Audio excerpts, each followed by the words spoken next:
sakit jari saya. Hai, kenapa ni Zul? Ni jari saya luka sebab cuba buka penutup TV skirt ni. Oh. Lah, kenapa buka menggunakan jari awak? Hari sini saya tolong buka kan? Nampak tak? Senang je kan? Terima kasih awak. Sebenarnya, sedia yang kita guna ni merupakan salah satu mesin ringkas. Apa tu mesin ringkas? Mesin ringkas menakan satu daya yang dikenakan untuk melakukan kerja ke atas satu beban.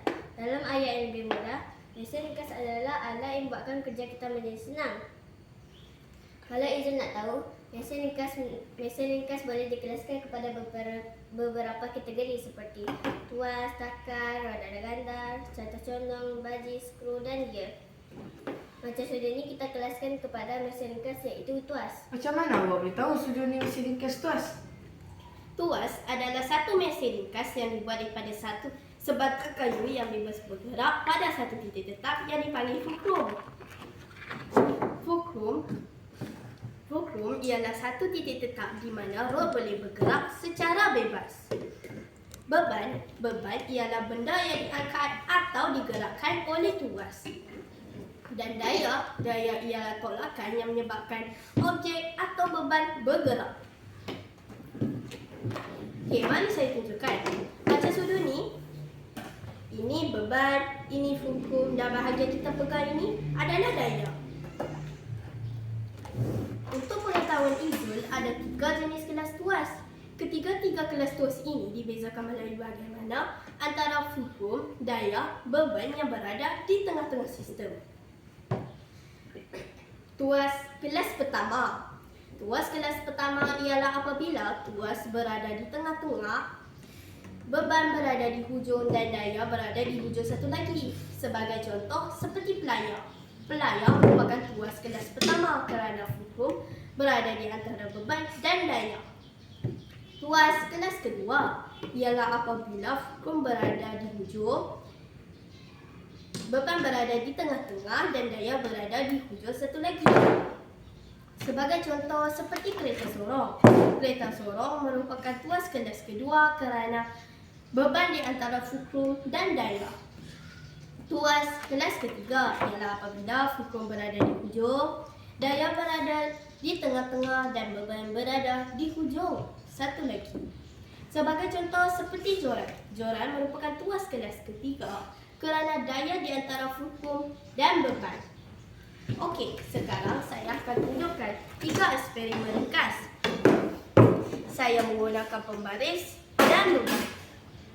Pembaris ini saya tandakan 3 kedudukan berbeza iaitu A, B dan C. Saya akan letakkan pembaris ini di fulcrum pada 3 kedudukan berbeza. Pada pendapat Hajar dan Izul, pada kedudukan manakah yang saya perlu kenakan bagi mengangkat beban? Kedudukan A. Kedudukan C.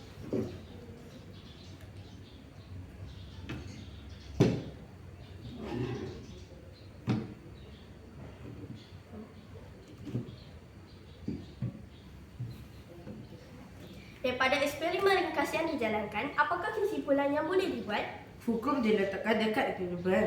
Sedikit daya diperlukan untuk menggerakkan beban. Semakin berkurang atau dekat jarak fulcrum dengan beban, semakin sedikit daya yang dikenakan untuk menggerakkan beban. Okey, mari kita lihat eksperimen yang kedua. Untuk eksperimen yang kedua, saya malahkan jarak di antara beban dengan fulcrum. Pada kedudukan manakah yang saya perlu kenakan bagi memudahkan untuk mengangkat beban? Kami rasa kedudukan paling hujung.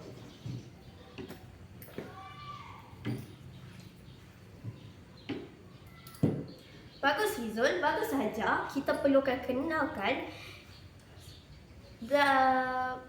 beban sejauh mungkin daripada fulcrum bagi memudahkan beban dinaikkan. Okey, mari kita lihat eksperimen yang ketiga.